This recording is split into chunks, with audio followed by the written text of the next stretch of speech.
Nous avons reçu 5 sens pour, ici sur cette terre, trouver notre chemin, mais ensuite l'homme, par ses 5 sens, avec ses 5 sens, a chuté par ses 5 sens, et c'est ainsi que nous devons reconnaître que ces sens extérieurs-là nous ont été donnés. C'est pour que nous puissions avoir contact avec contacter les choses terrestres, et c'est écouter, goûter, voir. Mais nous ne devons pas être conduits par ces sens extérieurs. Et souvent, quand par exemple, si par exemple, je refusais de continuer à voir et que je fermais mes yeux et que je dis je ne peux pas voir, et que je me dis que je ne peux pas voir, alors ce sens-là, mes yeux, la vue, ne me servira plus à rien. Et peut-être que même que je deviendrai aveugle. Et si mon fils arrivait à un certain âge où je pourrais aussi lui dire, toi aussi, je pourrais aussi l'empêcher de voir et lui dire, ferme tes yeux et je ne te permets plus de voir, ferme les yeux, et qui dirait, mon père m'a dit que je n'ai plus besoin de voir. Et vous savez que alors cela arrivera à un point où une génération aveugle naîtra. Si vous n'utilisez plus vos 5 sens, ils vont se paralyser et ne pourront plus être utilisés. Et c'est ce que l'Église a fait avec le 6e sens, qui est la foi. Vous voyez, où est la foi dans les miracles, dans les signes, les prodiges, pour venir en contact direct avec Dieu? Et c'est ainsi qu'on a repoussé cela dans le passé, et tout est devenu mort. Ils disent que cela c'était dans le passé, cela n'existe plus. Et aujourd'hui, les gens ne savent plus comment ils doivent exercer la foi. Bien sûr, quand on dit que Dieu guérit, ils disent où? Si il était autrefois, il est encore aujourd'hui. Si il était sauveur, il est encore aujourd'hui sauveur. Si il était Dieu, il est encore aujourd'hui Dieu. Est-ce que vous voyez? C'est le manque de foi qui doit venir de ce qu'on entend, de la prédication de la parole de Dieu, pour que les hommes là puissent recevoir cette foi et exercer le 6e sens, la foi. Et durant les âges et les années, sûrement que les gens vont au médecin et disent avec moi il y a quelque chose qui ne va pas, je suis malade, et c'est sûrement un médecin qui pourrait être sincère, qui met tous ses efforts et même à opérer et à faire tout ce qui est nécessaire pour aider. Et vous savez que ensuite le point arrive où il doit dire et avouer, ce médecin, avouer, si tu veux encore consulter un spécialiste, tu peux le faire, mais moi je ne peux plus rien faire pour toi, c'est déjà trop tard. Alors c'est le moment précis, c'est le moment alors où nous devons exercer le 6e sens. C'est le moment où on doit invoquer Dieu et s'abandonner à l'esprit et à la foi que Dieu a mis en vous. Mais les hommes ont été tellement enseignés depuis longtemps contre ces choses que c'est devenu difficile. Le frère Bosé me disait, il disait, frère Branham, j'ai jamais compris où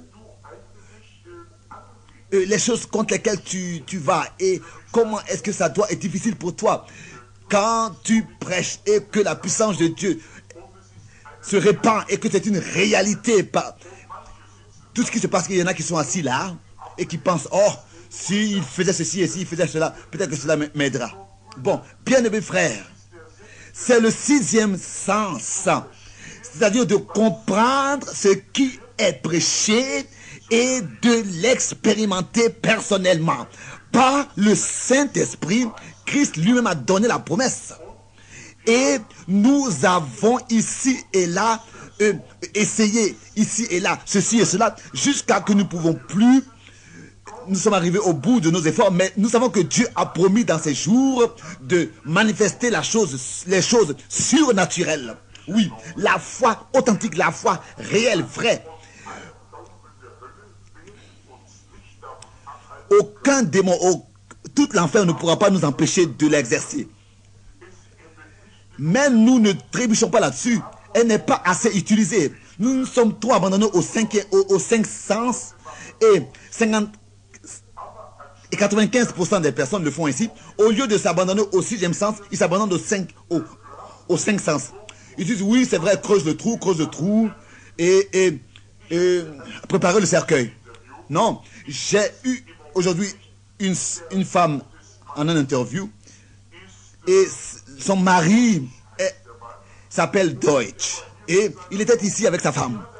Elle avait un songe, elle m'a raconté le songe et elle me disait, frère Branham, j'ai fait un songe, j'ai rêvé que le diable est venu à mon lit et m'a regardé, il a fait des grimaces, il m'a fait des grimaces et il disait, maintenant je t'ai entre mes mains.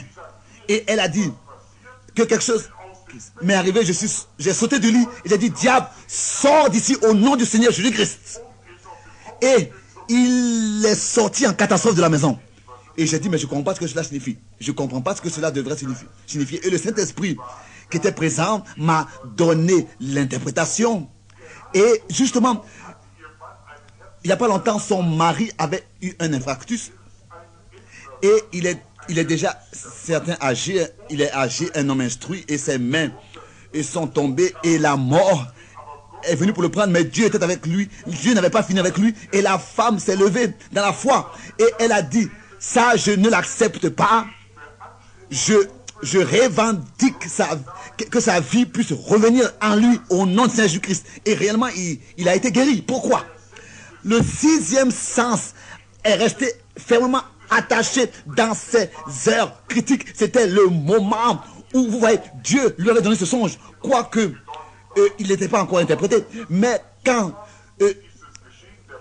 elle s'est réveillée, quand il s'est réveillé, cela a eu lieu, son mari, il a commencé à louer Dieu, à remercier Dieu de ce que Dieu lui a rendu la vie. Vous voyez, ça c'est la grâce de Dieu. Dieu est fidèle d'une manière qu'il conserve son peuple et l'avertit. Si vous êtes assez spirituel pour exercer et utiliser le sixième sens, oh, nous pourrons passer et sans voir beaucoup de choses. Mais si l'église pouvait être dans l'état où l'esprit pouvait être en action et les dons pouvaient être exercés, vous verrez des Ananias et Saphira morts partout dans l'église. Cela pourrait avoir lieu dans l'église, mais nous sommes tellement liés aux choses de la terre avec nos sens. Oui, les gens ne voient pas ces choses. Et la crainte de Dieu a disparu. L'adversaire, le diable, il utilise ces cinq sens-là de notre corps. Vous regardez ce que vos yeux voient et vous ne croyez pas. De toute manière. Car vous regardez jusqu'à que vous ne pouvez même plus les voir de la bonne manière. Il y a quelqu'un qui me disait une fois, oh, frappe-moi d'aveuglement, frappe-moi d'aveuglement. Si tu crois à la guérison, comme Paul. J'ai dit, mais je ne peux pas le faire, car tu es déjà aveugle. Je n'ai pas besoin de te frapper d'aveuglement. Et je lui ai dit, ton père, le diable, t'a déjà frappé d'aveuglement. Tu n'as plus besoin de le faire. Tu es déjà aveugle. Car la Bible dit que de tels gens sont aveugles.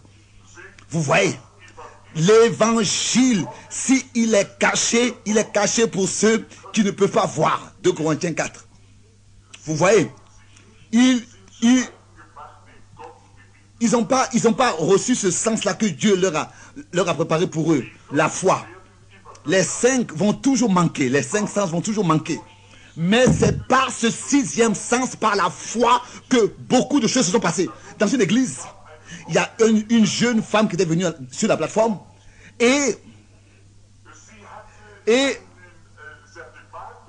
elle avait un ulcère et elle saignait intérieurement. Son estomac était en mauvais état et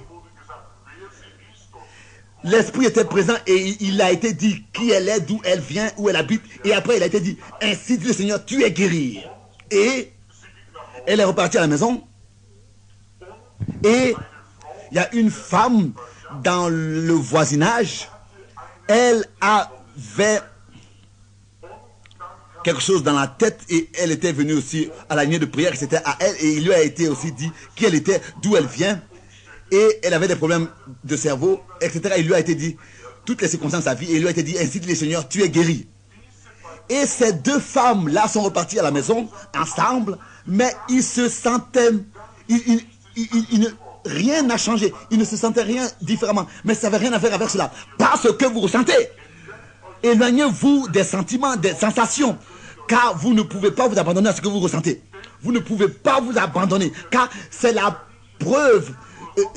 Ici, il s'agit des preuves, la preuve des choses que vous ne pouvez pas ressentir, ou bien sentir, ou bien... C'est justement la foi. La foi, c'est tout un autre sens. Imaginez-vous ce qui s'est passé. Après 2 semaines, cette femme, avec cet ulcère, a essayé de manger, et elle allait presque mourir. Et elle a dit quelque chose de surnaturel est ici, mais elle ne pouvait pas le comprendre. Elle dit, mais l'homme ne me connaît pas. Il me dit qui je suis. Et elle compare cela avec la Bible. Et malgré tout, elle ne ressentait pas sa guérison. Et elle a dit même, je sais que cet homme-là, il est très, il ne me connaît pas. Et malgré tout, il m'a dit tout sur moi. Et le même homme me dit que, ainsi dit le Seigneur, je suis guéri. Et si lui, il était un serviteur de Dieu, alors il n'aurait pas pu dire ces choses si ce n'est que le Saint-Esprit parle par sa bouche que je suis guéri. Et son mari, un chrétien, et cet enfant, et elle est ensuite allée à cette voisine là-bas et lui a demandé, est-ce que quelque chose s'est passé avec toi? Non, non plus, moi non plus, rien n'a changé. Mais les deux ont décidé d'accepter la guérison de la part de Dieu et de se considérer comme guéris. Et un matin, quand les enfants étaient allés à la maison et à l'école et qu'elle avait lavé la vaisselle et la femme, elle ne pouvait plus manger, son estomac était plein d'ulcères et son état s'aggravait. Et pendant qu'elle était en train de laver la vaisselle, subitement, il y a un ressentiment de fraîcheur qui est venu sur elle. Et elle s'est demandé, mais qu'est-ce que c'est? Elle avait ressenti quelque chose de particulier et elle a continué à laver sa vaisselle. Et elle a commencé, après avoir lavé sa vaisselle, elle a commencé à avoir faim. Elle est allée à table et les enfants avaient laissé quelque chose sur la table. Et elle a commencé à manger de ce que les enfants avaient laissé. Elle a mangé des toasts, etc. Et elle pensait en elle, mais peut-être que, en général, après quelques minutes seulement, après qu'elle ait mangé quelque chose, elle le revomit. Mais là, elle le vomit. Mais après qu'elle ait mangé, rien ne s'était passé. Elle a dit, oh, ça va. Alors elle a continué, elle a fait encore une petite pause. Elle a continué encore à manger. Et quand cela, de nouveau, allait mieux, allait bien, alors elle s'est fait des œufs et elle a mangé de la nourriture solide. Et ensuite, elle a continué à laver sa vaisselle. Et elle se sentait tellement bien. Elle a levé ses mains, elle a loué Dieu. Et elle a traversé la rue pour aller dire à l'autre sœur ce qui s'est passé avec elle. Et alors qu'elle était arrivée là-bas, la sœur déjà avait loué le Seigneur. Elle allait à sa rencontre dehors. Elle a dit, mais ce qui s'est passé avec moi, je ne retrouve plus la maladie. Les deux au même moment ont été guéris, étaient en bonne santé. Qu'est-ce que c'était? Elles sont restées attachées malgré tout au 6e sens. Elles sont restées attachées malgré tout à la parole de Dieu, qui n'est pas non, mais qui est oui et amen, qu'elles avaient reçu en tant que oui et amen. Et 2 mois plus tard, elles sont venues à moi et elles m'ont raconté comment est-ce que leur guérison a eu lieu. Qu'est-ce que c'était? C'est le 6e sens, la puissance. Ce qui leur a accordé la délivrance. Pas parce que j'ai prié, mais parce qu'elles ont cru. C'est ce qui a guéri leur maladie. Vous voyez.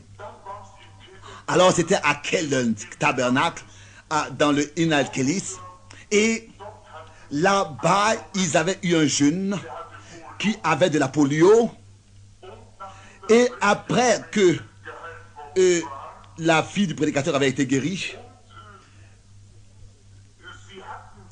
ils avaient là-bas une fille. Cette fille, elle avait perdu ses sens. On devait la lier dans une baraque. On ne pouvait plus la contrôler.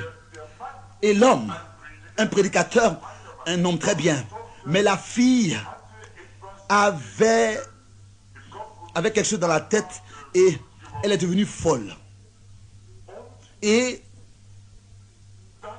Ensuite, après que j'avais eu la lignée de prière, il y a quelqu'un qui m'a dit à la fin, il y a quelqu'un dans une baraque et c'est la fille de monsieur le prédicateur Rediga. Qui est cette personne? J'ai demandé.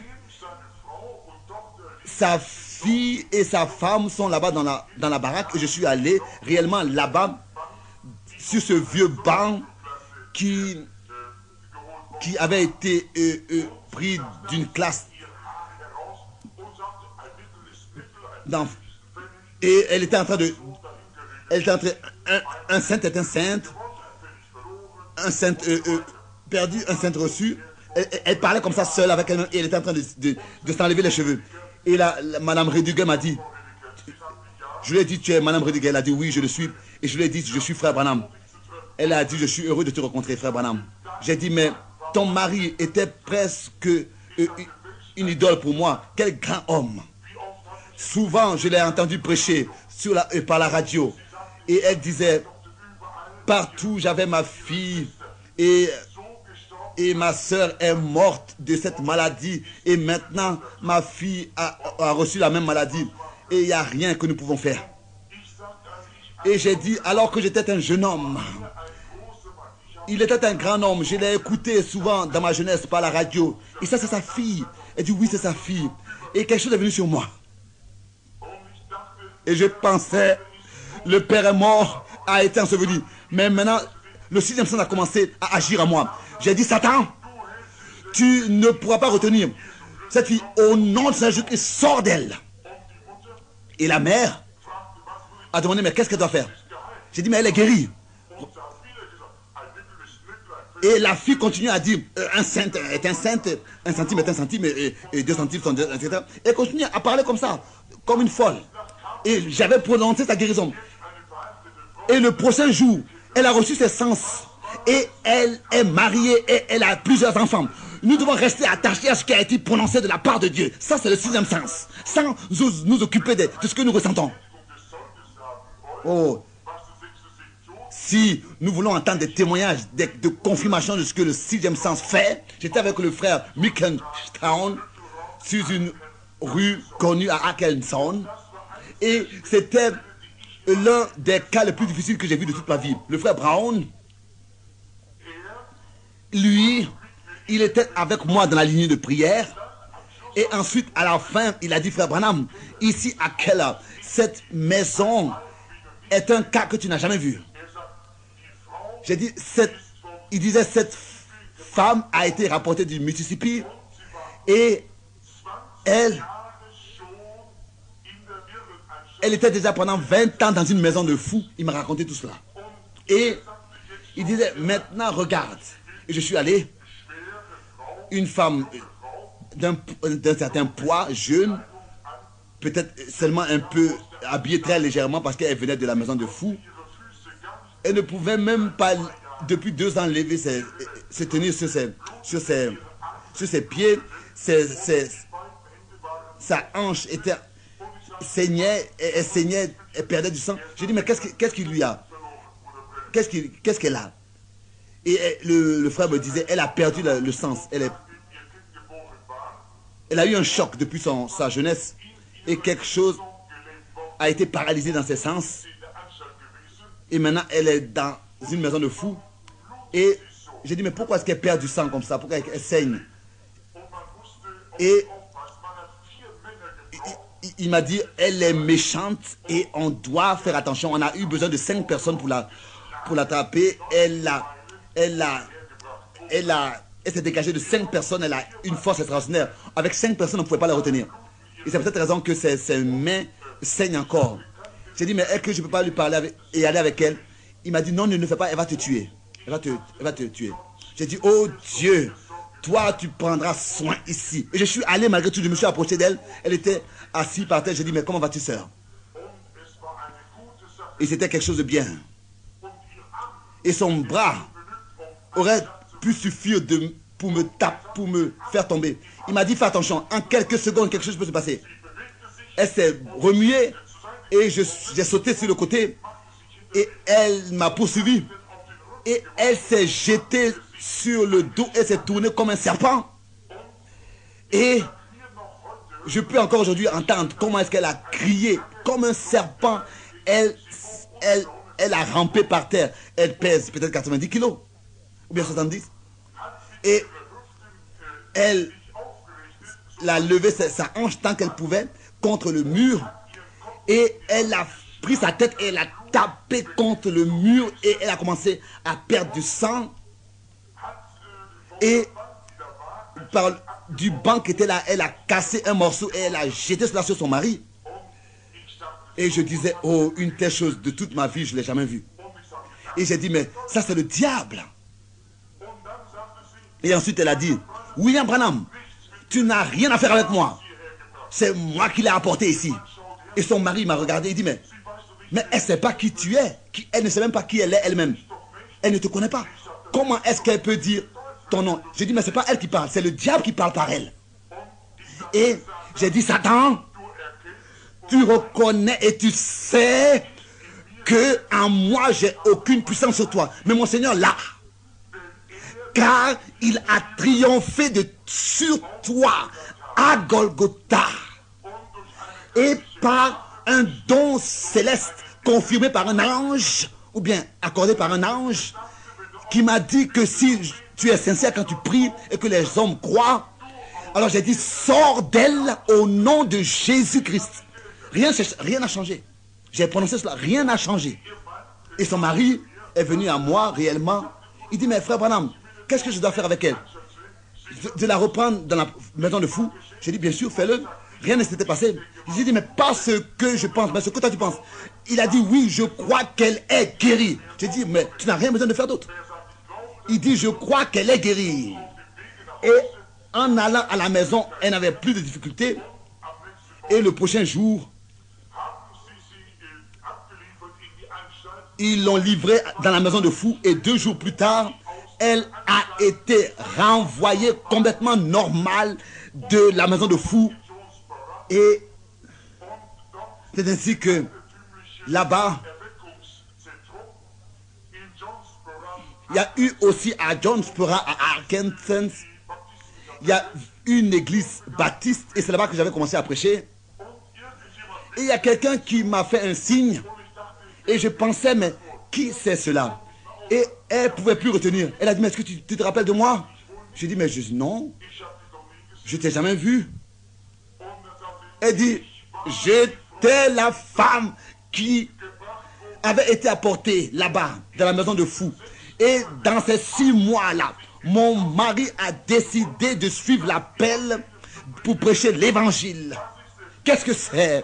Nous devons rester attachés à ce qui a été dit de la part du Seigneur. Rester attachés au sixième sens. La foi nous dit quelque chose. Nous devons rester attachés à ce que la foi nous dit.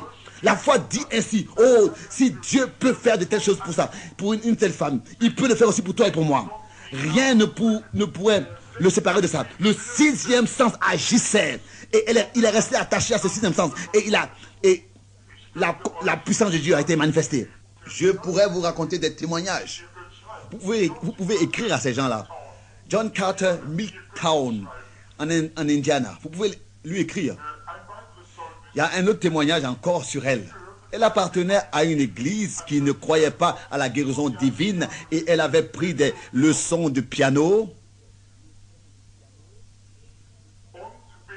Et pendant ces leçons, son professeur, un homme qui était adulte, l'a violée alors qu'elle était si jeune et elle a reçu une maladie dans ses organes de femme et cela est monté dans ses poumons. Elle a reçu de la tuberculose. Elle est restée 9 ans et 38 mois avec ça.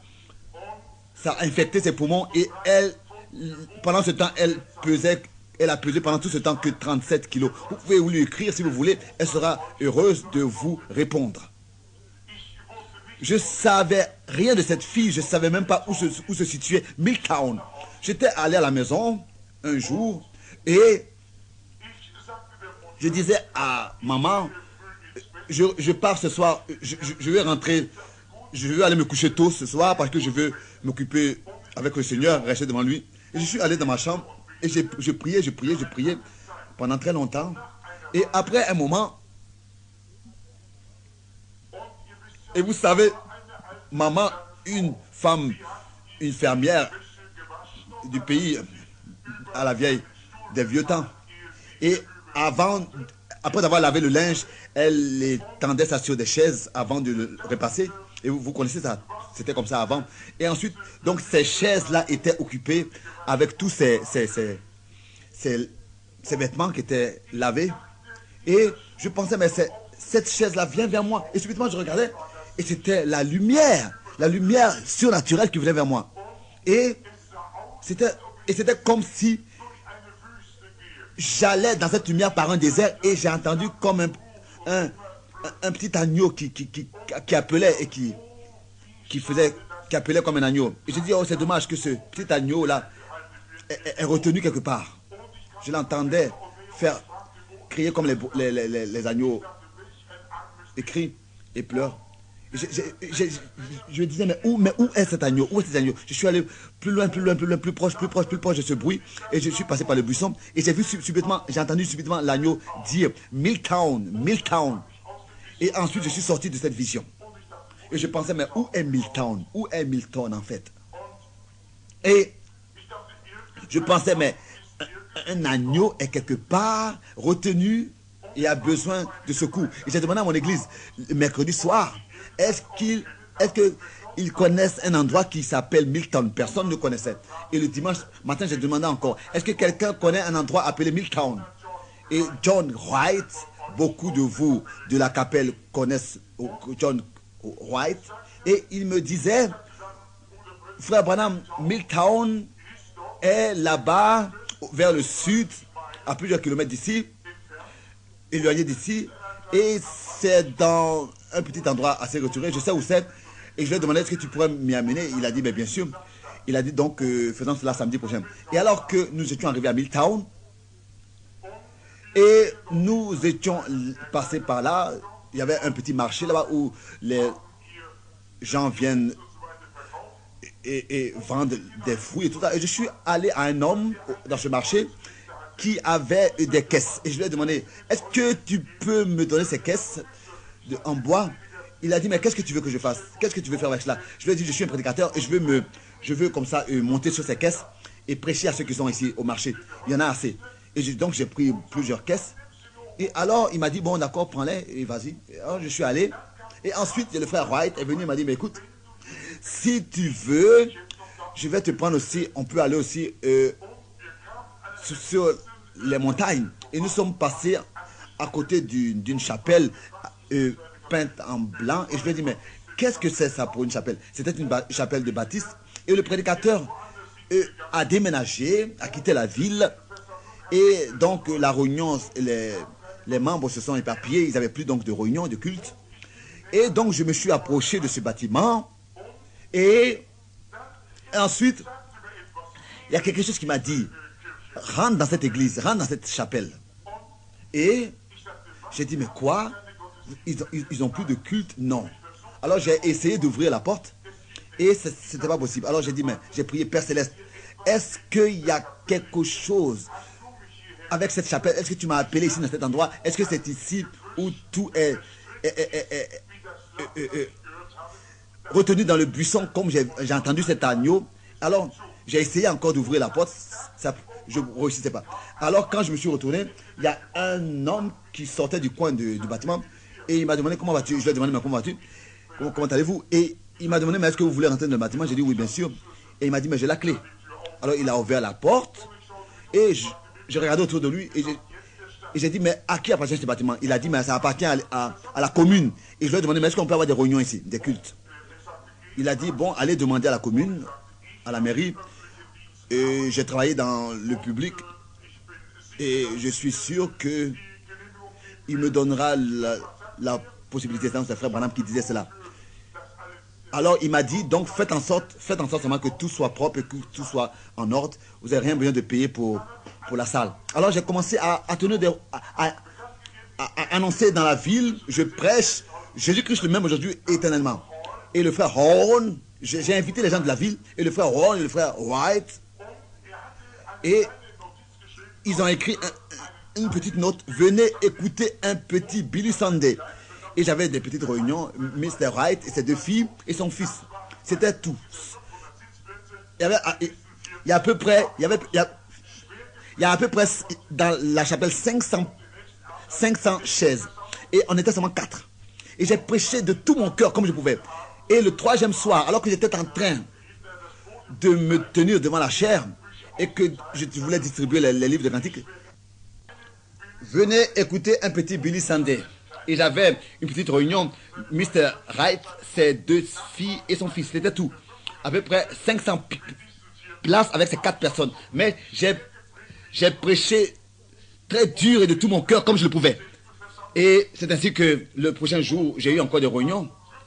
Et le troisième jour, nous étions seulement que 4 pendant ces 3. Et le troisième jour, alors que j'étais prêt à monter sur la plateforme et aller devant la chaire, et j'avais,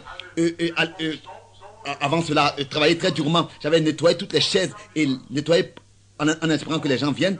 Et personne n'est venu. Et le frère Wright est venu de nouveau. Et les 4 personnes. Et subitement, j'entends quelqu'un rentrer. Regarde. Et je regarde et voilà quelqu'un qui vient. Et le frère Wright disait, oh, ça c'est le plus grand hypocrite et le plus grand blasphémateur dans tout le pays. Et il avait seulement comme ça, comme une dent comme ça qui lui sort du côté de la bouche. Et ses cheveux sont en désordre. Et il a dit, mais où est ce monsieur qui s'appelle, ce monsieur qui s'appelle Billy Sunday? Et je suis allé, je lui ai dit, mais quel est ton nom? Il a dit, je suis Bill Holt. Et je lui ai dit, je suis frère Branham. Il a dit, mais es-tu le petit Billy Sunday? J'ai dit, ça c'est une erreur. Non, je ne suis pas un Billy Sunday. Et je lui ai dit, mais tu ne veux pas venir devant? Il a dit, non, non, non, je m'achète où je veux. Laissez-moi tranquille. J'ai dit, bon, d'accord, soyez ici à la maison. Ici, voilà un livre de cantique. Vous pouvez vous asseoir où vous voulez. Et il a dit, je ne veux même pas chanter. Je ne suis pas venu ici pour ça. J'ai dit, bon, d'accord, ben, peut-être que, bon, nous allons chanter. Alors j'ai dit, bon, commençons. Et pendant que je prêchais, il venait toujours plus devant. Il changeait de place, il changeait de chaise et il se rapprochait toujours plus devant. Et à l'appel à l'hôtel, c'est lui qui a consacré sa vie au Seigneur. Et il est devenu plus tard le pasteur de cette église. Vous voyez, le Seigneur l'a utilisé. Et c'est ainsi qu'ils m'ont raconté concernant une fille qui là-bas dans cette ville, pendant 9 ans et 8 mois, était restée couchée malade de la tuberculose. Après ce qui s'était passé. C'est cette fille donc qui avait pris des leçons de piano. Et le pasteur dans une dénomination avait déjà annoncé à tout le monde qu'il n'y a plus de miracle aujourd'hui et que celui qui va à cette réunion là-bas sera mis dehors de son église. Et son papa, le papa de cette fille était diacre dans cette église. C'est peut-être qu'elle ne pouvait pas, elle n'avait pas le droit d'aller à la réunion. Et il y a quelqu'un qui lui a donné cette petite brochure. Jésus-Christ est le même, hier, aujourd'hui, éternellement. Et c'était cette fille de Mel. Et alors j'avais prié pour une fille qui avait la tuberculose. Et j'avais prié. Et la fille a été guérie à l'instant même. Et le soir, elle est revenue au culte. Et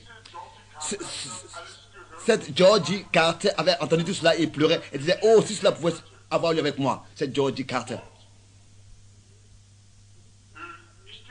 Et je suis donc allé, je suis entré et ne pouvait même plus cracher, vomir, tout était bouché, etc. Et doucement, elle disait, j'ai lu le petit livret, Jésus-Christ est le même hier, aujourd'hui et éternellement. Et elle disait, je crois, il va me guérir. Et je lui ai dit, je ne veux pas apporter une division, une séparation, une division dans ton église, mais où est ta mère et ton père? Je ne sais pas comment est-ce qu'elle avait encore des larmes pour ses pleurs, mais elle pleurait. De l'humilité pour ses pleurs, mais elle pleurait. Elle appartenait à une église très connue, mais l'église rejetait tout ce qui était surnaturel. Ils ne voulaient rien entendre parler du Saint-Esprit. C'était rien d'autre que des pharisiens qui étaient présents parmi eux. Et un esprit pharisien parmi eux. Mais je ne voulais rien faire parmi eux. Je ne voulais pas apporter des séparations, de divisions. Je lui ai dit, j'ai simplement prié, je vais prier pour toi. Elle a dit, mais est-ce que tu vas faire avec moi comme avec cette fille de Mel? Je lui ai dit, écoute, je ne sais pas. Là, c'était une vision que j'avais reçue. Je peux seulement faire ce que Dieu me dit. Et j'ai prié. Mais son état ne s'est pas amélioré. J'avais prié pour elle. Et quand le réveil était passée, j'ai pu bâtir 60 à 70 personnes et elle disait, oh, si je suis guéri, moi aussi je voudrais me laisser baptiser là-bas dans ce petit fleuve. Et alors que le jour du baptême était arrivé, je suis allé et il y avait un prédicateur. Il m'avait beaucoup suivi sur le baptême, etc. Et il avait tenu un réveil dans une tente, des campagnes de réveil dans une tente. Il avait prêché contre le baptême. Il a repris vraiment toutes les prédications que j'avais tenues et il a contredit tout. Et tous ceux de son église qui avaient appris qu'il y avait eu un baptême, qu'il allait y avoir un baptême, ils sont venus tous tels qu'ils sont habillés et ils se sont laissés baptiser lors de ce baptême.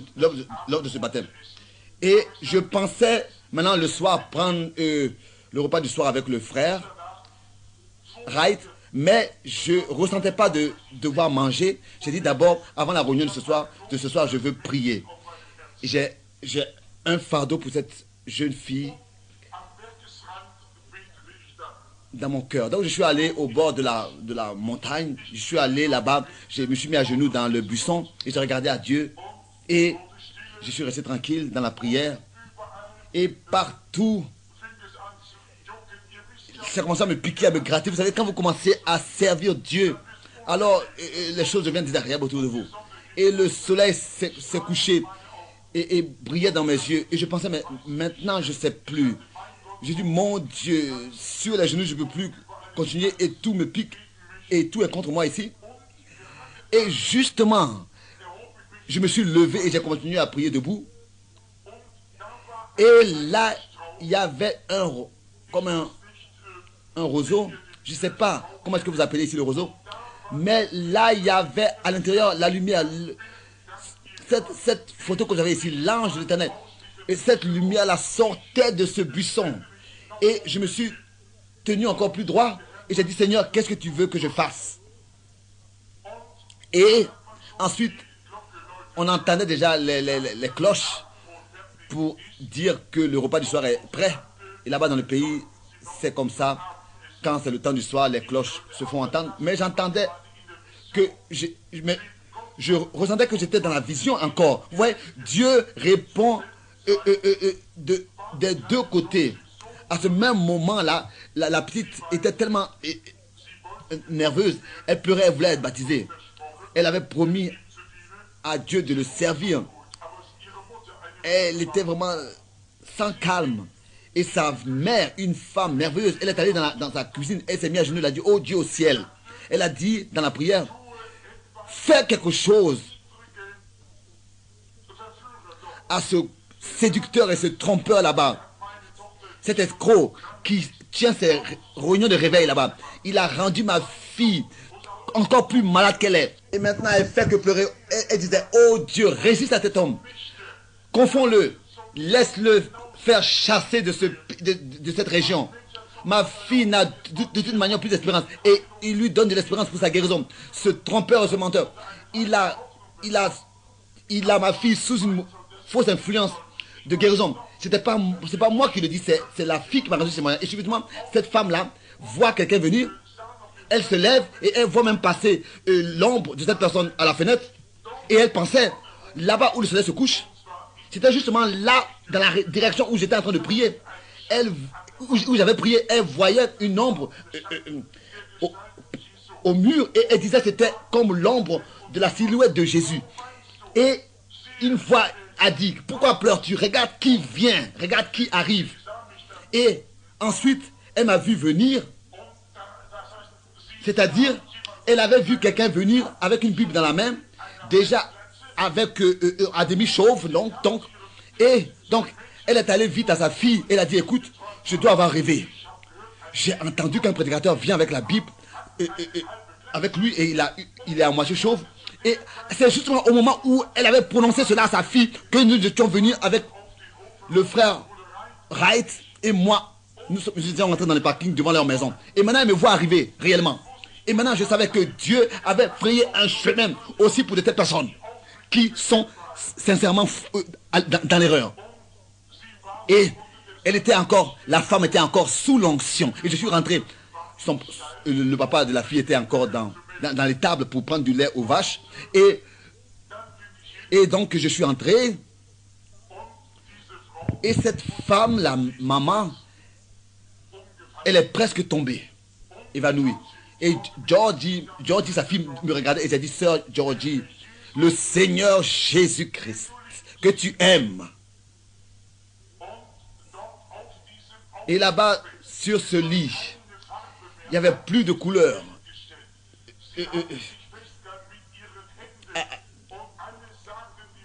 Au sommet du lit, elle s'était toujours tenue. Et on avait toujours prêché, il n'y a plus de miracle, il n'y a plus de miracle. Mais elle était née pour être une fille de Dieu. Et elle se tenait attachée à la promesse. Dieu dans sa grâce, Dieu dans sa grâce m'a montré une vision. Et il m'a montré cela. Alors j'ai dit, oh, je sais maintenant, tu es cet agneau qui était retenu dans le buisson. Tu es cette fille-là qui est retenue dans beaucoup de choses. Dieu dit, le Seigneur Jésus que tu aimes et que tu sers, il m'est apparu la même lumière qui se tenait sur la fille de Mel qui a été guérie de la tuberculose. La même lumière se tient sur toi maintenant. Et j'ai prononcé la parole. Satan, je t'ordonne de quitter cette fille. Et vous savez que ses pieds étaient comme deux balais. Et je lui ai dit, lève-toi, sors de ce lit par la puissance du Saint-Esprit. C'est ainsi que par la puissance du Saint-Esprit, elle s'est levée et elle est sortie dans le couloir, elle a loué Dieu, elle est sortie dehors de la maison et elle louait tout ce qu'elle voyait, le gazon, les plantes et tout ça, durant toutes ces années. Et sa maman a commencé à crier et elle est aussi sortie. Les voisins sont venus. Les voisins pensaient que la fille était morte. Et ici, il la voyait courir à droite et à gauche. Et elle a touché les feuilles des arbres. Et le papa avait entendu le cri de l'étable, il est sorti. Et ensuite, il a entendu déjà la musique. Et elle était allée s'asseoir au piano et elle jouait. Il y a un puits rempli de sang qui jaillit encore d'Emmanuel. Et chacun qui prend un bain perd tous ses péchés et ses tâches. Oh, comme c'est merveilleux. Elle n'allait plus au lit si ce n'est que c'était pour dormir. Et ça fait 16 ans d'ici maintenant. Oh, comme c'est merveilleux de rester attaché au sixième sens. Il y a quelque chose qui est en vous, comme c'est écrit dans Hébreux 11, qui vous dit que s'il il a pu guérir quelqu'un d'autre, il peut aussi me guérir. Alléluia. Ça, c'est la vérité. Selon 2 Corinthiens 4, verset 16 à 18 et 2 Corinthiens 5, verset 7. Vous voyez, comme à John White, John White, pas celui avec la barbe, mais celui qui est aveugle.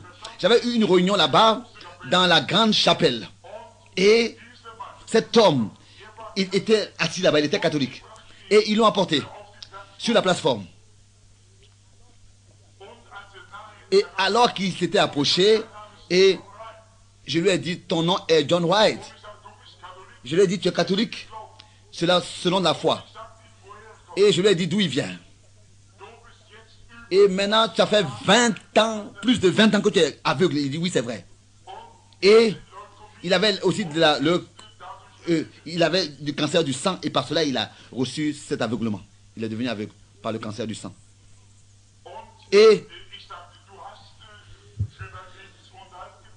je lui ai dit, tu as mendié, n'est-ce pas, pour survivre? Il m'a dit, oui, c'est vrai, je me suis assis dans la rue, j'ai demandé de l'argent. Et je lui ai dit, crois-tu que le Seigneur Jésus te guérit? Il m'a dit oui. J'ai dit, Seigneur Jésus, je résiste à cet aveuglement, qu'elle puisse le quitter. Et alors que je puisse regarder autour de moi, j'ai dit, ainsi dit le Seigneur. Tu as reçu ta vue. Et il a dit, mais je ne peux pas voir. J'ai dit, mais ça n'a rien à voir. Ça n'a rien à voir avec cela. Repars joyeux ton chemin. Et il est allé.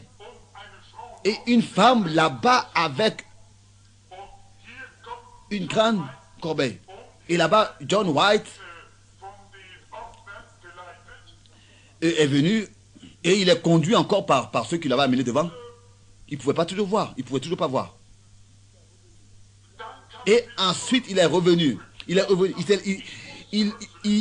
Il a dit, mais je dois repartir au prédicateur. Et il est revenu. Il a dit, mais tu as dit que je suis guéri. Et je ne suis pas guéri. J'ai dit, ça n'a rien à voir à faire avec cela. Il dit, mais oui, mais tu m'as dit que je suis guéri. Et j'ai dit, mais tu m'as dit que tu crois que tu es guéri. Tu m'as dit que tu crois que tu es guéri. Il m'a dit, oui, mais si je suis guéri, et ensuite je ne peux pas voir? J'ai dit, mais si Dieu m'a donné une vision que tu peux voir, alors cela doit arriver. Vous voyez, mais il était catholique. Jamais cela lui a été enseigné.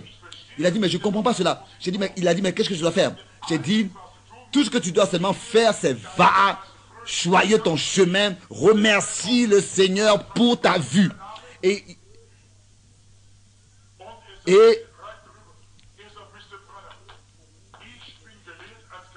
il m'a demandé mon nom, je lui ai dit, et il m'a dit, vous voyez, monsieur, madame, j'ai été enseigné en tant que catholique, ceci, cela, et on m'a dit de venir à toi, et tu m'as dit qui je suis et ce que j'ai, et personne ne peut le savoir en dehors de Dieu, et je sais que c'est la vérité. C'est peut-être que puisque tu me dis que je suis guéri, je le crois. Et il a dit, gloire au Seigneur qui m'a guéri. Et j'ai continué le prochain jour à prêcher, et il disait, gloire à Dieu, je suis guéri.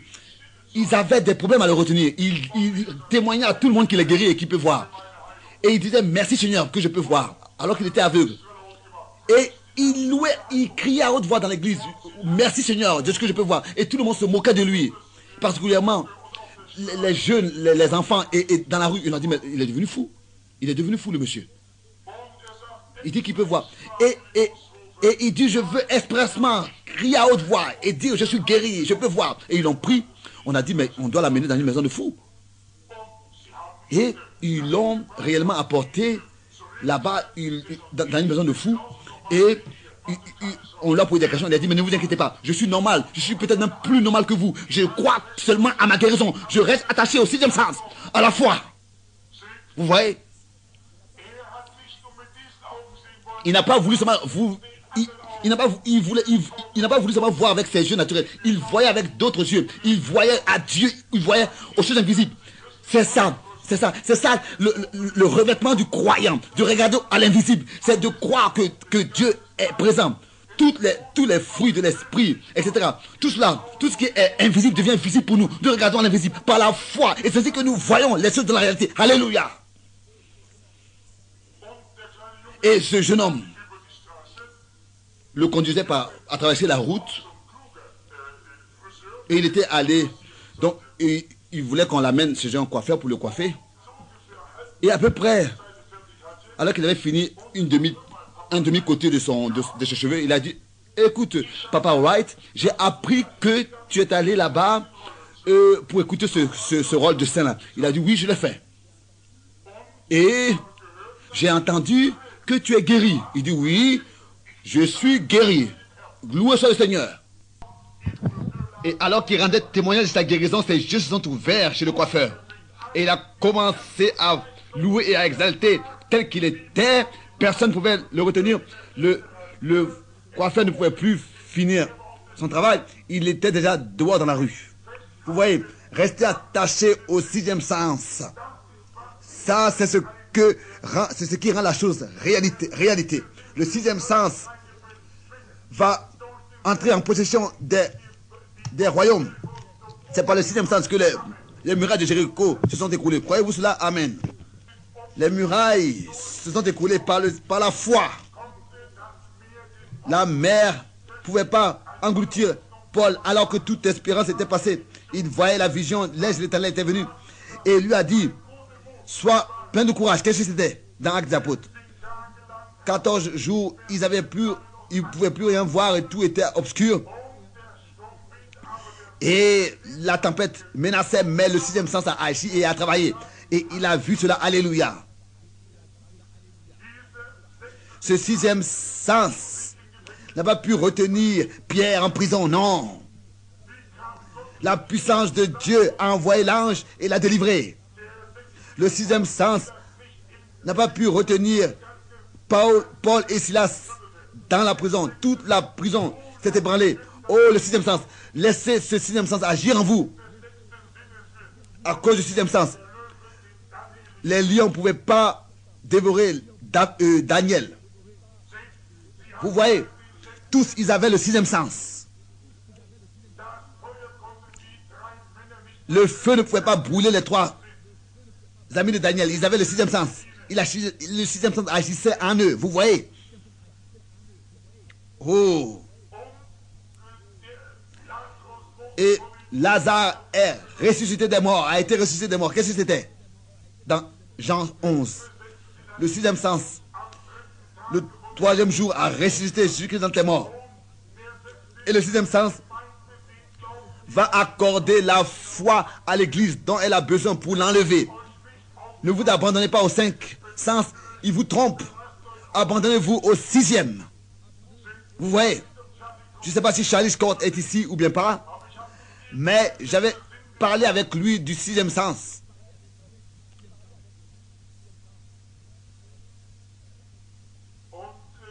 Et pas seulement lui, mais sa femme aussi disait, moi aussi j'aimerais avoir ce sixième sens. Vous voyez, vous devez croire. Vous voyez, nous devons croire sans voir. Mais Dieu, alors nous le fera voir. Il nous le montre, il nous montre sa présence. Il n'y a aucune excuse. Le sixième sens a agi. Nous voulons maintenant courber la tête.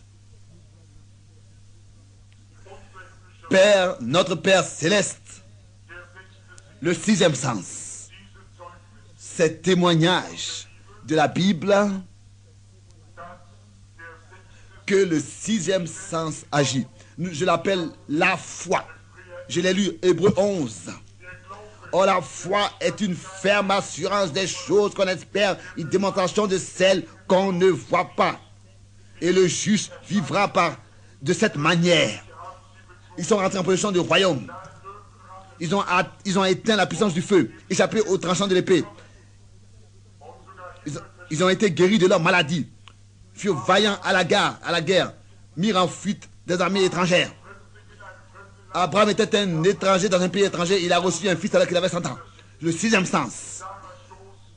Le sang de Sarah était mort. Il n'a pas regardé aux choses qui étaient visibles. Il n'a pas trébuché par l'incrédulité. Il est devenu toujours plus fort. Il a été toujours plus fortifié. Il a donné l'honneur à Dieu parce qu'il savait que Dieu avait donné la promesse et qu'il est plus que capable de l'accomplir. Oh Dieu, et nous devons être appelés enfants d'Abraham. Oh, quelle excuse voulons-nous chercher? Oh Dieu, réveille en nous le sixième sens dans cette église aujourd'hui, ce soir. Tu as accordé un grand signe à Abraham. Et qu'est-ce qui s'est passé? Oh Dieu, je te prie, comme dans Hébreux 11, verset 19 et verset 34 et d'autres versets, qu'ils puissent ce soir tous voir l'ange de l'Éternel et qu'ils se remettent, ils ne se reposent pas dans ce qu'ils ressentent, mais à l'invisible et s'abandonnent à la parole de Dieu et aux promesses que tu as données. Chaque chrétien ici devrait être, que chaque chrétien ici soit guéri, que tous ceux qui sont perdus soient sauvés, que tous ceux qui sont liés soient délivrés, que tous ceux qui vivent sans ton esprit le reçoivent. Seigneur, je te le demande dans ton précieux nom. Amen. Êtes-vous prêts à recevoir votre guérison, vous tous ici? Voulez-vous le sixième sens, le voir agir en vous? Qu'est-ce que c'est là, le sixième sens? C'est la foi. La foi parfaite, la foi. La foi est justement une ferme assurance des choses qu'on espère, une démonstration de celles qu'on ne voit pas. Combien espèrent être guéris? Croire. La foi, c'est ce qui, justement, a mis en fuite des armées étrangères. Réveillez en vous le sixième sens. Utilisez votre sixième sens. Utilisez votre vie spirituelle. Et regardez, expérimentez ce que vous avez déjà reçu de la part du Seigneur. Vous, tous qui avez des cartes de prière, venez ici devant ici à ma droite, selon le numéro 1, 2, 3, 4, 5. Levez-vous s'il vous plaît. Les cartes de prière. 6, 7, 8, 9, 10. Venez s'il vous plaît directement ici.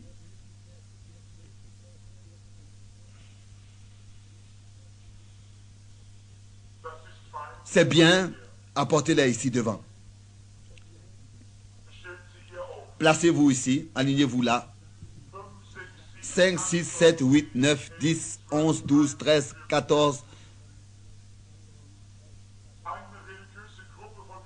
Un peuple d'hommes, un peuple élu, un peuple de personnes, un peuple élu.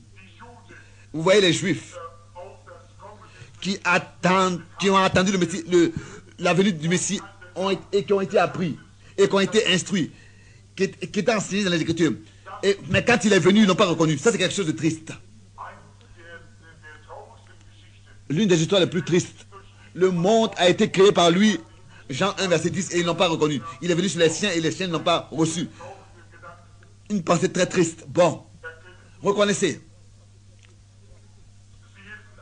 Ils ont regardé à sa venue, n'est-ce pas? À la venue du Messie, n'est-ce pas? Et le Messie, quand il va, il était un Dieu prophète. Il devait faire le signe d'un prophète, car Moïse avait dit, un prophète comme moi, vous serez ressuscité de la part de Dieu, de parmi votre frère. Et quand il était manifesté de la chair, il était et qu'il faisait un signe du prophète, ils n'ont pas reconnu. Comme les Juifs. Maintenant, j'avais parlé de cela déjà. Joseph et moi. Et le frère de Coston, le frère Petros, a envoyé 500 000 Bibles en Palestine. Et le frère aussi venait de l'Iran et tout ça. Ils n'avaient jamais entendu parler du don de Jésus.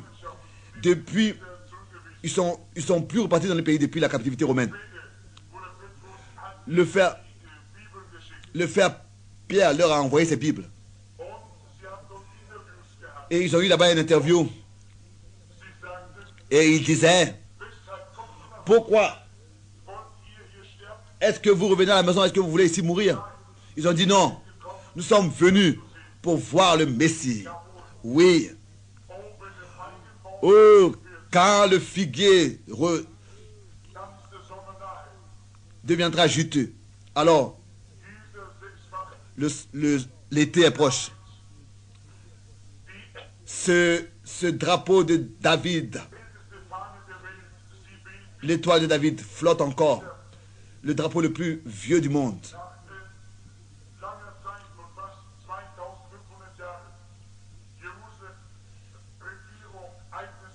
C'est ainsi que Jérusalem est aujourd'hui une nation avec sa propre monnaie et son gouvernement. Jésus avait dit, quand cela aura lieu, quand le figuier portera du fruit, alors deviendra tendre. Le temps est proche.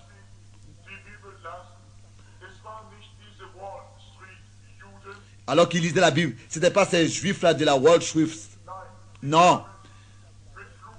Ils sont venus en avion. Et ils craignaient de descendre de l'avion. Vous l'avez vu dans le Look Magazine.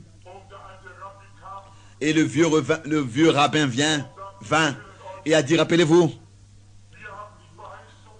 nous avons reçu la promesse, n'est-ce pas, d'aller dans notre pays. Et le prophète avait dit, ils reviendront sur les ailes d'aigle. Ils avaient même peur d'entrer dans l'avion. Ici, vous voyez cela, l'accomplissement. Alléluia. Rapporté sur les ailes d'un aigle. Ils étaient maintenant arrivés dans leur pays, la promesse, dans leur pays natal. Ils sont là maintenant, revenir. Et ils ont pris la Bible, ils l'ont lu, particulièrement le Nouveau Testament. Vous savez, les Juifs, ils lisent à l'envers. Et ils disaient, si Jésus est le Messie, si vraiment il est le Messie, il faut qu'il soit un prophète. Si il est ressuscité des morts, il faut qu'il fasse le signe des prophètes. Et alors nous allons le croire. Amen. Oui, c'est correct. Oh, vous païens, rentrez vite, car l'heure est proche. Oh, Dieu va tourner sa grâce à Israël. Et les païens qui ne sont pas entrés resteront sans miséricorde. S'ils n'entrent pas, il restera seulement de la cendre par les bombes atomiques. Venez en ordre avec Dieu pendant que vous avez la chance d'entrer. Entrez maintenant. Soyez en Christ. Alors que Jésus vint chez les Juifs, Il leur a donné le signe du Messie pour qu'il puisse montrer qu'il était prophète. On l'a désigné de tous les noms, démon, Belzébus, diseur d'aventure. Et il y avait encore d'autres personnes qui attendaient le Messie. Vous savez, 3 selon la Bible. 3, donc le monde est peuplé de 3 sortes de personnes. Zem, Cham et Japhet. Tous des fils de Noé. Bon, ça ce sont les Juifs, les païens et les Samaritains. Et les Samaritains, demi-païens et Juifs. Et les Samaritains aussi attendaient la venue du Messie.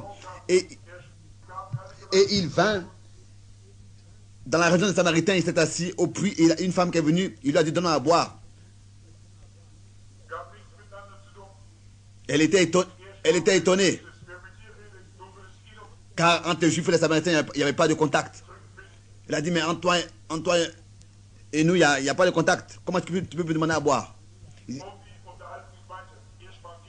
dit, si tu savais qui te demandait à boire, tu allais lui demander de l'eau, il te donnerait de l'eau de vie. Il a dit, va chercher ton mari. Elle a dit, j'ai pas de mari. Il a dit, oui, tu as bien dit. Car tu as eu 5 maris. Et celui que tu as n'est pas ton mari. Elle a dit, Seigneur, cette femme de mauvaise vie savait plus de Dieu que tous ces prédicateurs aux États-Unis. Elle a dit, Seigneur, je reconnais, tu es un prophète. Nous les Samaritains, nous savons que quand le Messie viendra, il fera ces choses. Il dira toutes ces choses. Qui es-tu? Jésus a dit, je suis celui qui parle avec toi. Je suis celui qui parle avec toi. Et elle est allée dans la ville. Et elle a dit, venez, voyez un homme qui m'a dit tout ce que j'ai fait. N'est-il pas le Messie? Avez-vous compris? N'est-il pas le Messie? Bon. Il a fait le signe devant les Juifs et il a fait aussi devant... Il a fait le signe du Messie devant les Juifs et les Samaritains, mais pas encore devant les païens. À l'époque, nous, Anglo-Saxons, nous avons servi les idoles, les Romains, etc. Il leur a pas donné à l'époque le signe du Messie aux Romains et tout ça. Il a dit une nation pervertie, une génération pervertie cherche un signe. Ils vont recevoir le signe de Jonas, le signe de la résurrection. Et Jésus disait, tel que c'était du temps de Sodome, c'est ainsi que ce sera quand le Fils de l'homme viendra. Ce sera manifesté. Quel signe Sodome a reçu? Le même signe. L'ange avec le dos tourné, la tente derrière lui. Est-ce que tous sont ici, Billy? Oui. Il a dit, combien sont ici qui n'ont pas de cas de prière et veulent que Dieu vous guérisse? S'il y a encore des cas de prière, il y en a. Bon, venez dans la lignée. Si vous en avez. Si vous n'en avez pas, nous allons encore vous atteindre. Croyez. Si vous pouviez seulement avoir compris ce que j'ai dit ce soir, le 6e sens, croyez de tout votre cœur. Bon. Vous avez apporté ici des mouchoirs ici. Je vais prier sur chaque mouchoir. J'essaie de faire mon mieux. Mais si je vous... J'ai inaperçu. Si vous avez été inaperçu, donc écrivez-moi. Et cela ne vous coûtera rien. Nous pouvons vous envoyer des mouchoirs. Parfois, il y en a qui donnent de l'argent, etc. Ce n'est pas nécessaire. Et nous envoyons les mouchoirs dans le monde entier et beaucoup de signes, de miracles et de prodiges, des guérisons ont eu lieu. C'est ainsi que je peux atteindre plus de personnes que je pourrais le faire personnellement. Je prétends que 95% ici, je sais qu'il y en a beaucoup de... Il y en a de Jeffersonville ici, mais j'en vois aucun dans la ligne de prière. S'ils étaient dans la ligne de prière, je leur demanderais poliment de sortir de la ligne de prière, car Pour eux, je peux prier à la maison. Ici, je veux prier pour ceux qui ne peuvent pas aller à Jensonville. Ici, il y a une femme. Si je pouvais guérir cette femme, je serais un hypocrite si je ne le faisais pas. Si je pouvais le faire, je ne serais pas assez bien pour me tenir là. Je ne peux pas guérir. Elle est déjà guérie. Si elle pouvait seulement accepter sa guérison, qui a déjà eu lieu, Jésus-Christ l'a déjà guéri alors qu'il mourut à Golgotha. Il a déjà préparé tout pour sa guérison. Il a été meurtri pour nos iniquités. Et dans ces meurtrissures, nous sommes guéris. Ceux qui sont assis dans les chaises roulantes. Je crois que hier soir, il y a une femme qui a été guérie. Le Saint-Esprit l'a appelée. Elle était assise sur une chaise roulante. Et elle s'est levée. Elle s'est levée.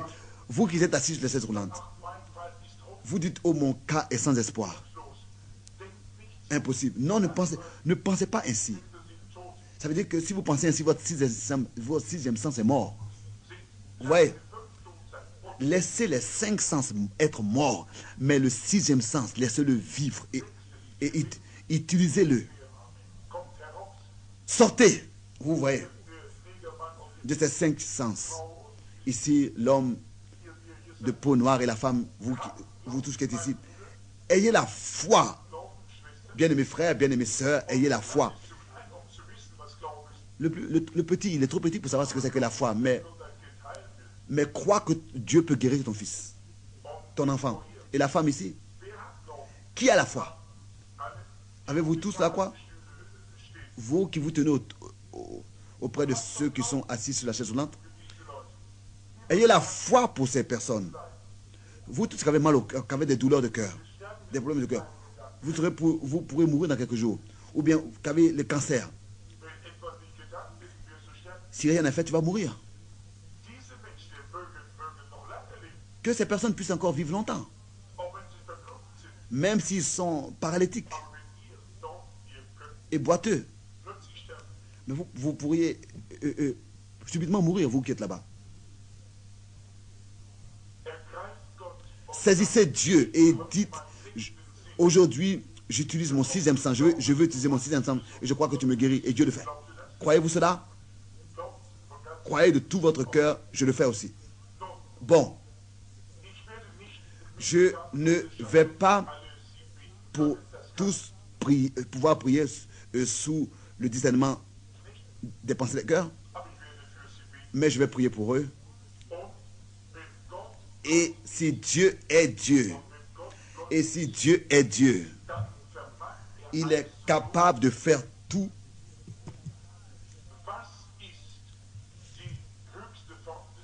Quelle est la plus grande forme de la foi?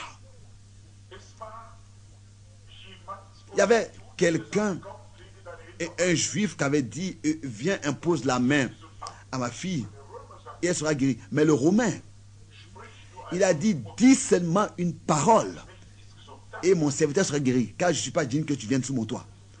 Ça, c'est pour les païens.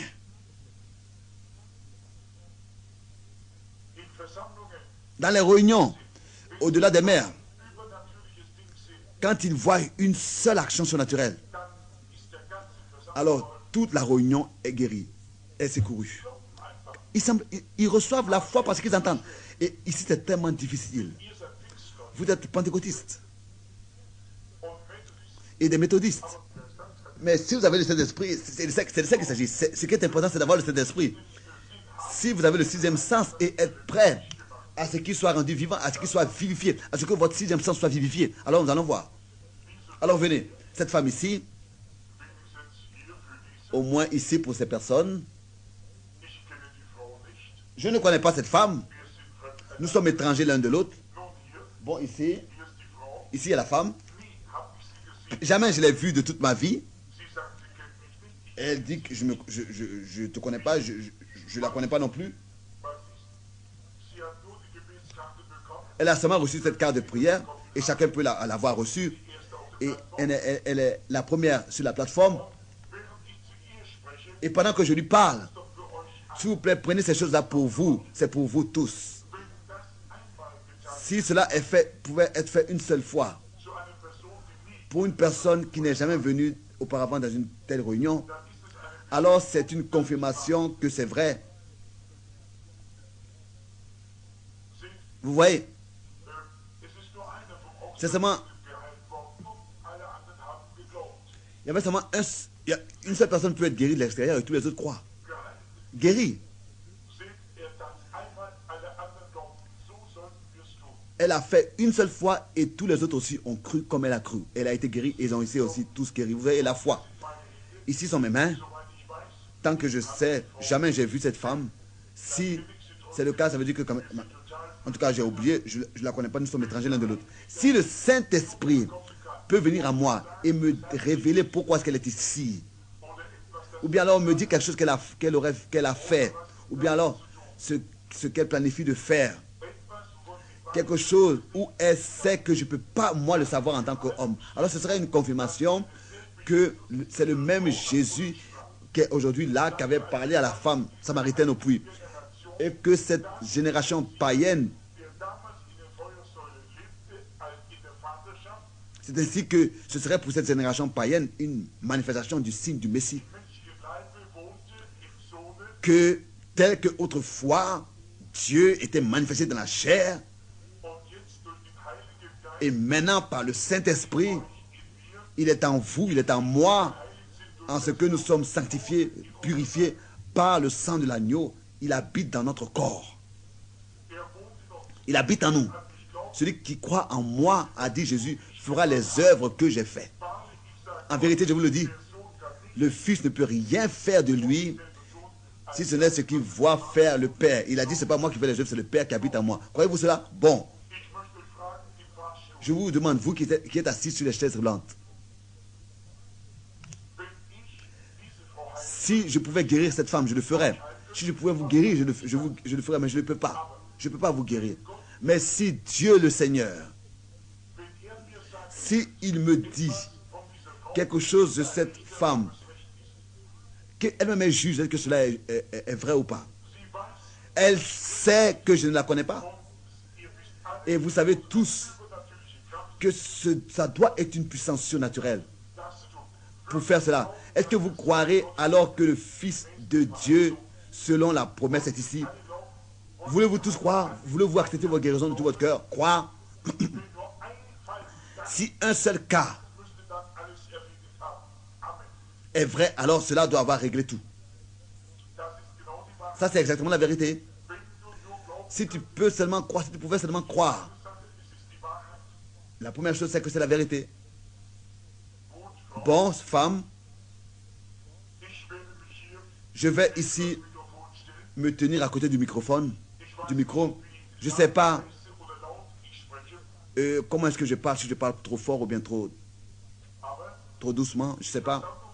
Mais l'Église a promis d'accepter sa guérison si le Saint-Esprit te révèle quelque chose dont tu sais que je ne peux pas le savoir, ce n'est pas possible. Est-ce que cela vous donnera du courage et vous donnera de la foi? Bon, oui, ok. Bon, je parle à toi, je te parle à toi tel que le Seigneur avait parlé à l'époque à cette femme au puits. Vous voyez, elle était la première. C'est ainsi que je dois le faire. Oui, tu es une personne, tu as un esprit, tu as une âme. Moi, je suis un homme aussi, un être humain. Tu es un être humain aussi. Moi aussi, j'ai une âme et un esprit. Je sais que tu es un enfant de Dieu. Car l'Esprit de Dieu rend témoignage que tu es un enfant de Dieu.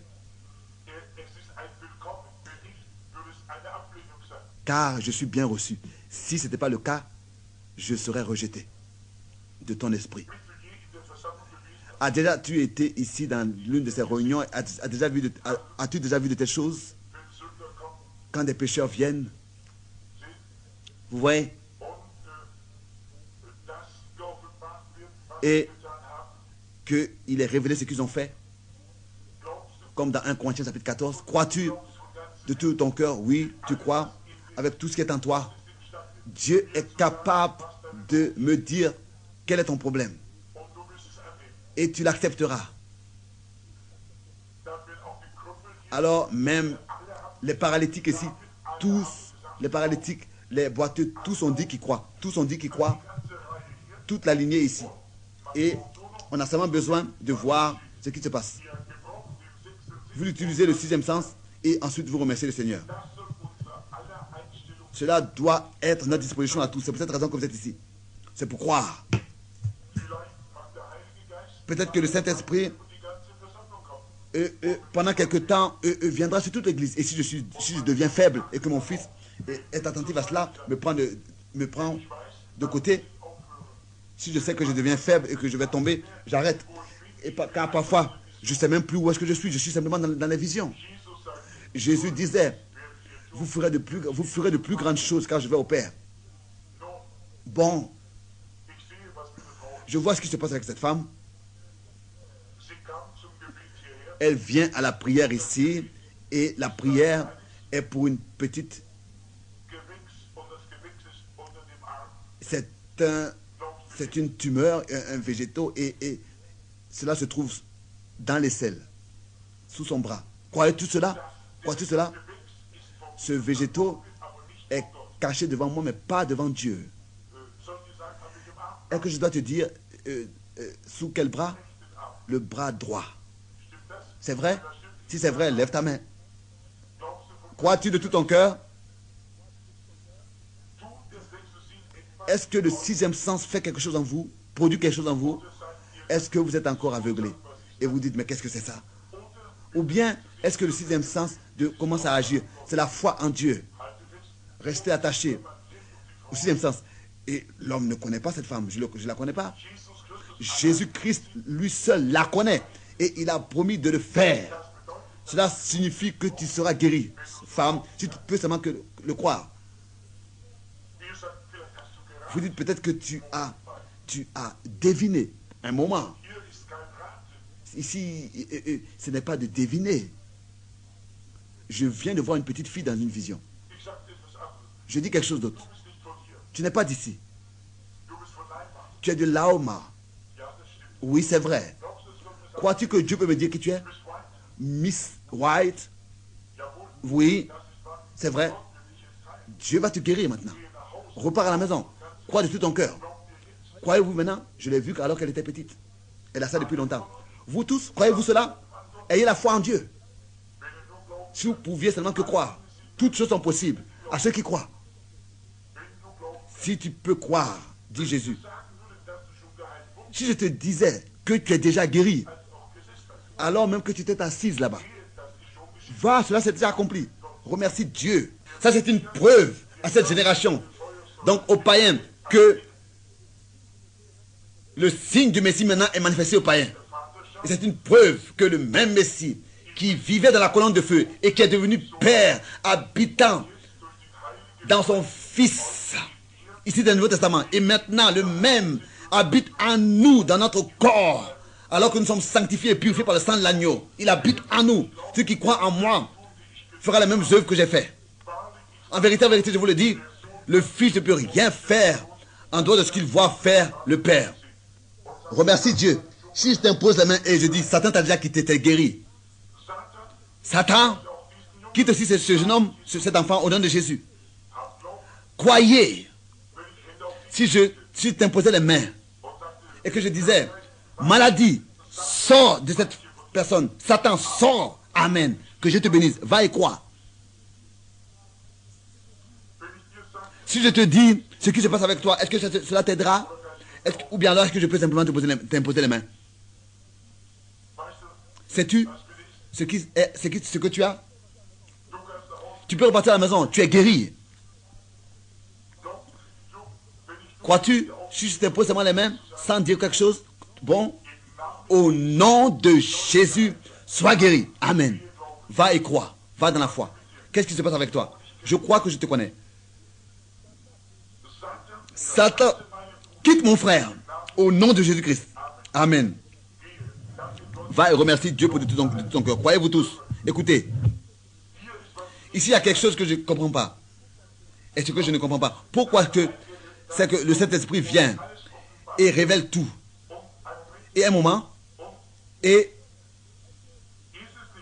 est-ce que c'est pas exactement grand si quand on voit ce que le Seigneur fait et que j'impose les mains ou bien que par le discernement des pensées, je prie, je parle. Vous voyez, nous sommes tellement américains, nous voulons être entretenus par cet esprit. Viens, toi, je ne te connais pas. Nous sommes étrangers l'un l'autre, n'est-ce pas? Tu me connais, mais moi je ne te connais pas. Dieu nous connaît, nous deux. Si Dieu me dit ce que tu as, est-ce que tu me croiras d'être son prophète de tout ton cœur? Bon,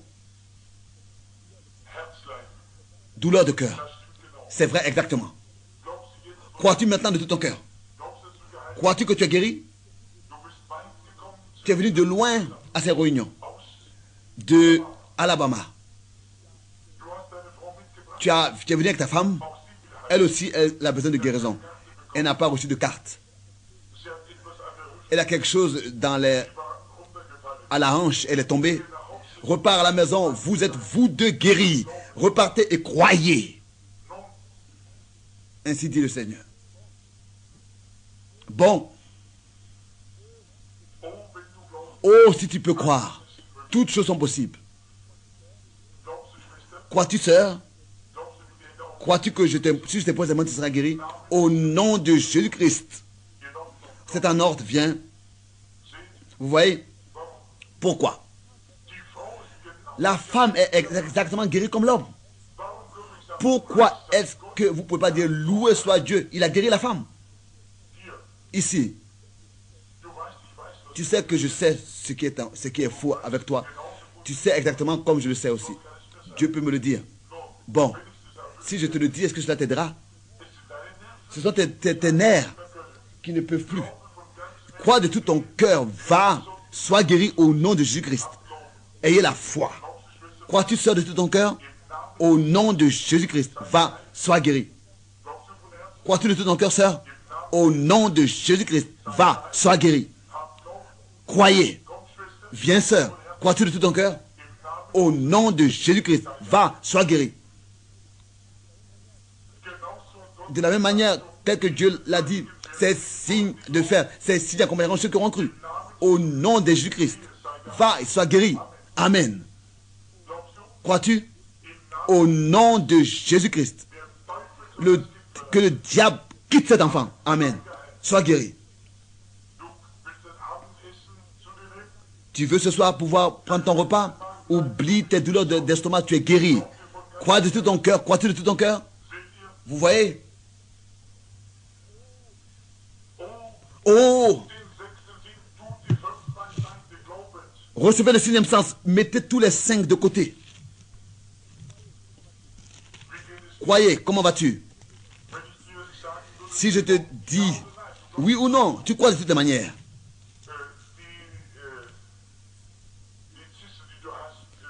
Je crois que tu es guéri. Le droit que tu as. Mais je crois que tu es guéri. Que tu crois que tu es guéri. Viens, crois, sois guéri. Crois-tu, frère? Au nom de Jésus-Christ, j'impose tes mains. Je t'impose tes mains. Je t'impose mes mains. Tu seras guéri. Crois-tu? Sois guéri. Au nom de Jésus-Christ, sois guéri. Amen. Tout ce que vous demandez en priant, croyez que vous l'avez déjà reçu. Et vous le verrez s'accomplir. Crois-tu? Croyez. Marc 11, verset 24. Au nom de Jésus-Christ, va et sois guéri. Sœur, l'onction du Saint-Esprit est ici. Des miracles ont lieu. Vous voyez? Croyez que vous l'avez reçu et vous le verrez s'accomplir. Sois guéri. Crois-tu, sœur? Crois-tu, frère? Sois guéri. Oh, si tu peux croire, toutes choses sont possibles. Crois-tu, sœur, de tout ton cœur?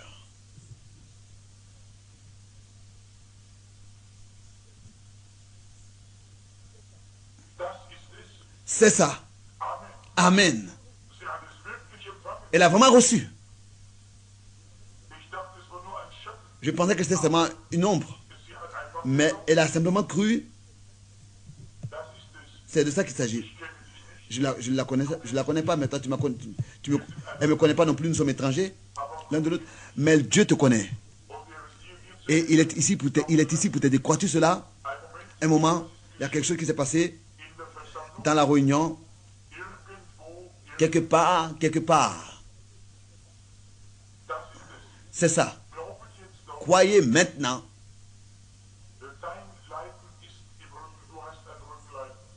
Tes douleurs sont dans ton dos. Tu as des douleurs de dos. Sois guéri. Crois-tu? Au nom de Jésus-Christ, va, sois guéri. Viens. Si je te dis ce qui est avec toi, est-ce que tu croiras? Tes douleurs de maladie de femme te quittent. Va. C'est en ordre. Crois-tu que Dieu te guérit, te délivre de la nervosité? Sois guéri. Crois-tu ton cœur? Tout cela, ce sont des maladies. Veux-tu être délivré de tes douleurs d'estomac? Sois guéri. Au nom de Jésus-Christ, guéri. Crois-tu de tout ton cœur? Viens, sœur.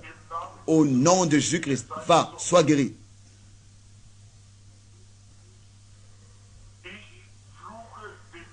Je maudis le diable qui a rendu cet enfant malade. Au nom de Jésus-Christ, quitte-le. Si tu le crois. Crois-tu? Au nom de Jésus-Christ. Cela est guéri. L'enfant est guéri.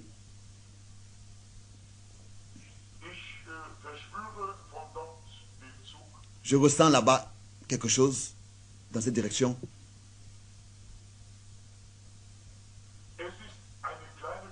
C'est une petite femme qui est assise là-bas. Elle a de la tuberculose. Elle a des cheveux marrons. Oh, notre sœur, je ne te connais pas, mais toi, tu dois me connaître. Car une fois à Fort Ware, en Indiana, dans une de mes réunions, tu as été guéri. Alléluia. Le même Dieu qui savait ce qui était autrefois, c'est aujourd'hui ce que tu as. Tu as une tumeur. Ainsi que le Seigneur, tu es guéri. Alléluia. Je vous ordonne de croire. Car c'est le Seigneur qui vous dit que vous êtes guéri.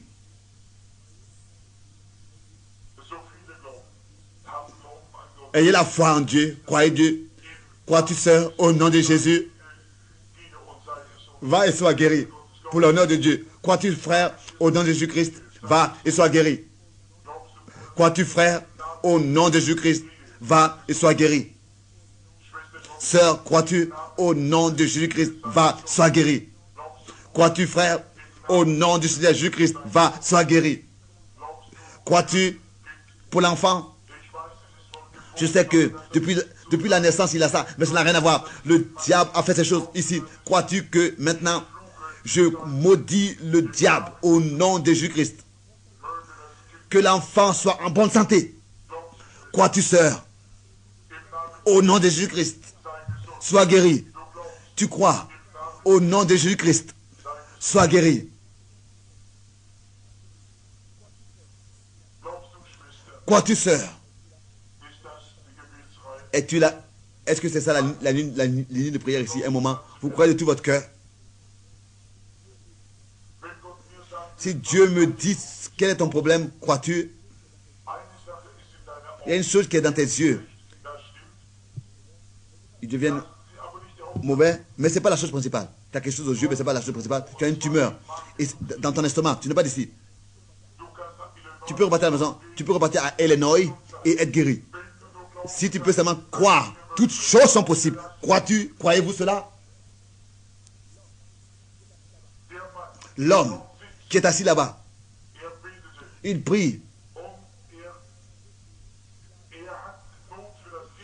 Il a un fardeau pour l'enfant. L'enfant a un trou dans le cœur.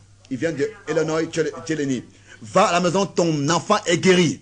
Le problème de cœur est réglé. Alléluia. Ça, c'est la puissance de notre Dieu. Croyez Dieu. Une autre femme qui est assise là-bas, de Memphis, Tennessee. Elle aussi, elle prie pour sa fille. Croyez Dieu. Croyez Dieu.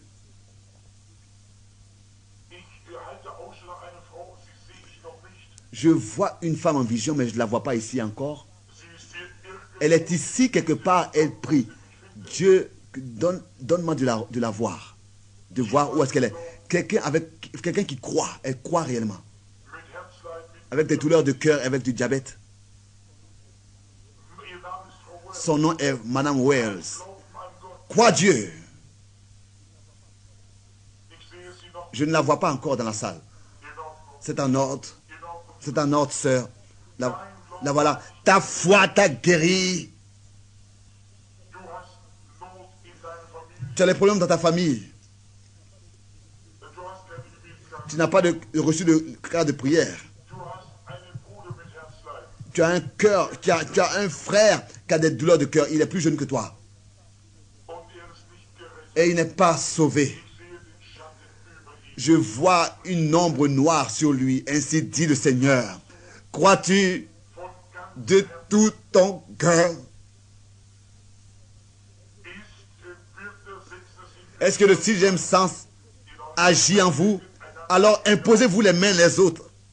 L'un à l'autre. Imposez-vous les mains. Oh Dieu, Créateur du ciel et de la terre, envoie maintenant ton Saint-Esprit et guéris chacun individuellement ici par ta sainte présence. Dans le nom de Jésus-Christ, croyez-vous tous? Combien veulent recevoir, connaître, expérimenter Jésus-Christ en tant que sauveur? Levez-vous, que Dieu vous bénisse, que Dieu vous bénisse, que Dieu vous bénisse. C'est juste, c'est correct, c'est merveilleux. Combien veulent le Saint-Esprit? Levez-vous. Voulez-vous expérimenter le baptême authentique du Saint-Esprit? Levez-vous. Il y en a beaucoup. Au nom de Jésus-Christ, si vous venez avec un cœur sincère, vous serez remplis du Saint-Esprit, sauvés de tous vos péchés. Vous pouvez aller dans la nuit de prière ce soir. Passez ici ce soir dans la pièce. Vous tous qui croyez que vous soyez sauvés et remplis du Saint-Esprit, venez et on vous servira. Si quelqu'un est ici de mon assemblée de Dieu atomique qui n'a pas encore reçu cet esprit, frère Collins et tous les autres, tous ceux qui sont de la région, venez, c'est le temps de recevoir ce dont nous avons besoin. Entrez dans cette salle, venez, n'y sortez pas jusqu'à ce que vous avez reçu ce dont vous avez besoin. Venez maintenant, vous tous ces pécheurs, venez entrer, chercher Dieu pour le salut. C'est de ça qu'il s'agit. Je vous exige, chacun individuellement, dans sa sainte présence, vous tous qui êtes malades, s'il y a quelque chose qui est faux avec vous, qui n'est pas en ordre, je vous ordonne de croire Jésus-Christ pendant que je prie pour vous. Est-ce que vous allez le faire? Combien vont me promettre de le faire? Si Dieu m'accorde la force pour discerner les esprits, je vous dis, je ne peux pas guérir, vous êtes déjà guéris. Jésus-Christ vous a guéri alors qu'il mourut pour vous. Nous voulons ne pas laisser le sixième sens mort ici, mais nous voulons l'utiliser et le laisser vivifier et l'utiliser. Voulez-vous, en tant qu'Église, le faire? Alors, levons tous nos mains à Dieu et priez. Ô Seigneur, notre Dieu, que ce message ne soit pas apporté en vain, mais que la puissance de Dieu ne soit pas en vain. Que tu puisses, ô Dieu du ciel, accorder la puissance et la conviction et convaincre que le diable puisse quitter tout ce à qui il a donné le cancer, tout ce qu'a le cancer de sang. J'ordonne par un don donné par un ange, transmis par un ange, et par les souffrances de Jésus-Christ, qui a déjà préparé et accompli la guérison. Satan sort de ces personnes, je te l'ordonne au nom de Jésus-Christ. Bon, tous, vous tous qui avez reçu Jésus-Christ en tant que sauveur, ça n'a pas d'importance ce qui est faux avec vous. Ça n'a rien à voir ce qui est faux avec vous. Si vous croyez Dieu, levez-vous et acceptez votre guérison et votre salut au nom de Jésus-Christ. Amen. Que Dieu vous bénisse. C'est de ça qu'il s'agit. C'est parfait. C'est parfait. Ne sortez pas jusqu'à ce que vous l'ayez reçu. Venez entrer chercher Dieu pour le salut. Selon Jérémie 29, versets 12 et 13. C'est de ça qu'il s'agit. Vous m'invoquerez et vous partirez, vous me prierez et je vous exaucerai. Vous me chercherez et vous me trouverez. Si vous me cherchez de tout votre cœur, vous qui êtes malade, soyez guéris. S'il y a quelque chose de fou en vous, je vous ordonne de croire à Jésus-Christ. Alors que je prie maintenant pour vous. Est-ce que vous allez le faire? Combien vont me promettre de le faire? Si Dieu m'accorde la force pour discerner les esprits, je vous dis, je ne peux pas guérir. Vous êtes déjà guéris. Jésus-Christ vous a guéri alors qu'il mourut pour vous. Laissez le sixième sens intervenir.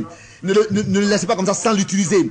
Il est là, utilisez-le. Oubliez les 5 sens et utilisez le sixième sens. Croyez-vous en tant qu'Église? Alors nous voulons tous regarder à l'invisible et prier ensemble et expérimenter Dieu. Oh notre Dieu, que ce message ne soit pas apporté en vain.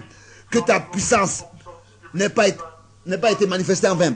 Que toi, le Dieu du ciel, tu puisses répandre ta puissance et ta conviction et convaincre chacun que le diable puisse abandonner tous ceux qui ont le cancer, tous ceux qui sont paralytiques, tous ceux qui ont le cancer du sang. Je vous ordonne, vous démons, par un don qui a été transmis par un ange et par les souffrances de Jésus-Christ qui a déjà préparé la guérison pour chaque personne. Satan sort de ces personnes, je te l'ordonne au nom de Jésus-Christ. Bon, tous, vous qui acceptez Jésus-Christ en tant que celui qui vous guérit, ça ne pas demander ce qui est fou en vous, ça n'a rien à voir à faire. Si vous croyez Dieu, alors levez-vous et acceptez cela au nom de Jésus-Christ. C'est de ça qu'il s'agit. C'est de cette manière que vous le ferez, que vous le faites. Amen. Que Dieu vous bénisse. Ça, c'est correct.